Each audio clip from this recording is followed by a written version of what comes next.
Hello, my name is Karim, and we are in Oxford Circus today. We're going to be stopping some lovely members of the public and asking them some questions about life and living in London.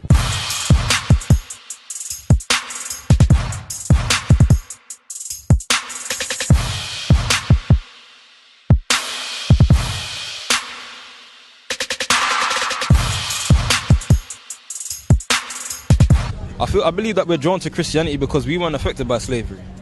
The monasteries didn't come to take us.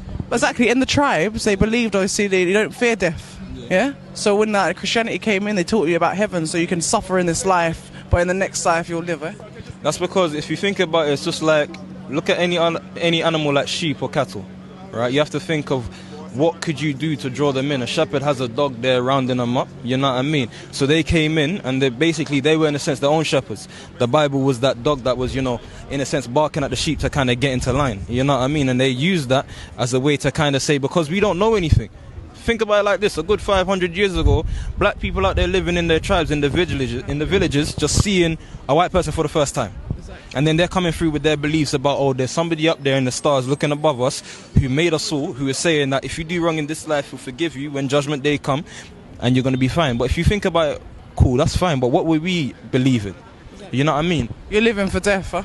You're living for death, and you can't live for death in this life. And when you live for death, you're out here saying, oh, this could be my last day, this could be my last day, but you're not actually utilising what you're meant to be out here doing, which is actually enjoying life. You could be out there doing a 9 to 5, it don't matter, but you have to, at the end of the day, enjoy life, you know what I mean? Because that's one thing that they don't teach us in school. That's one thing that they can teach you about RE, they can teach you about all of these things, but it's even if when you're in school and you're learning RE, you have the kids that are Islamic, you have the kids that are Christians, you have the kids that are Sikhs, and you feel a certain division when you start talking about religion. But if you think about it, at the end of the day, there is a certain message that every single religion has: treat everybody with respect and enjoy life. And that's the one thing that people, I think, are forgetting. Exactly. And also self-love. It should be by religion. It should just be about people. You're right, man. I agree. Yeah. So, I mean, that's what I believe about that. But, yeah. We're very spiritual people, and I've always had been over centuries. We used to worship our ancestors. So we knew spiritually that there was a higher being, and we always worship those people and those beings who were greater than who we felt were greater than ourselves. But I think in the advent of slavery, we were looking for some kind of leadership and some kind of spiritual happening. We were banned from worshiping our own gods, own saviors, and our ancestors throughout slavery, and we were given the Bible to pacify us against harming the slave masters, because they knew that they had a feeling that if we somehow built up a resistance in ourselves and start worshiping our own people, we might then, as it did happen, harming them and their economy. And that's what made them change slavery. But the one thing they kept in place was the spiritualness, which we end up worshipping a white being. Well, that's an interesting question. It depends on your perspective, really. I mean, Christianity, I think, is something that possibly calls people. I was raised Christian. I believe in God. I believe that, yeah, there is some roots, but I think man has used those roots to his advantage in terms of the way that he indoctrinated Christianity into black people. I think Christianity is a personal choice, and yeah, it has got its roots, but I believe it's more in man than it is in kind of God or Christian.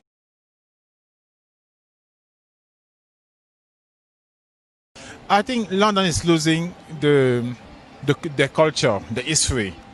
Like, let's say, London is getting too urban, and then obviously now it's a capitalism country, so they just look for money, profit.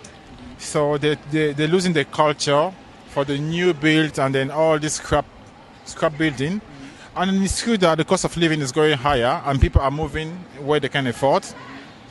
And then, yeah, I mean, you can blame London. You can just, the exodus of people come in London, and then the place need to adjust with the people demand. And then that's why they need long building and flat and stuff. And then now it's the strong going to live, the poor going to die, and then that's how London is now. So if you can fight, pay your bills, you're going to live. If you can, you have to go somewhere else. I mean, that's the truth. That's the truth of London nowadays. The effects of gentrification Boy, see, that's one that I don't know. Like, I suppose I've got my on-camera answer and my off-camera answer. Let's go for the on-camera answer and we'll talk afterwards. Yeah, for real. I think gentrification has its place. It was always going to happen. It's just unfortunate that there were people that originally lived there, didn't see it coming. That's my take on it.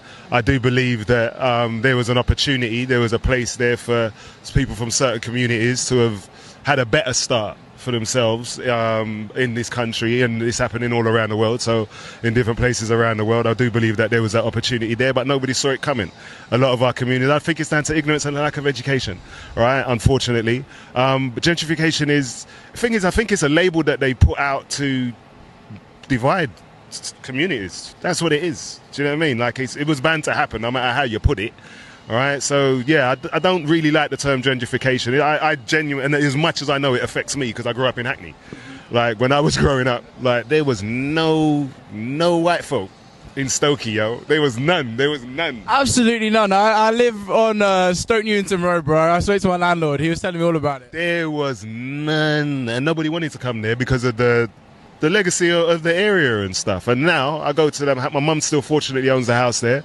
Now I go and visit my mum. It's like I get out of my car and like the neighbours are looking at me like, what are you doing around there, mate? I'm like, what are you doing around there, mate? Right, but no, for real, gentrification has to happen. It's change, it's natural. I just think it's about education. It's about being more prepared as a society. It's about being more prepared culturally. And it's about looking forward as opposed to looking backwards. Because if you're looking forward, then you can kind of see the trends, because there are trends. There are signs that what's about to happen is going to happen. So I just think society needs to wake up a little bit more and be more aware and stop reacting once it's happened and thinking, oh my God, why didn't they tell me and I'm such a victim.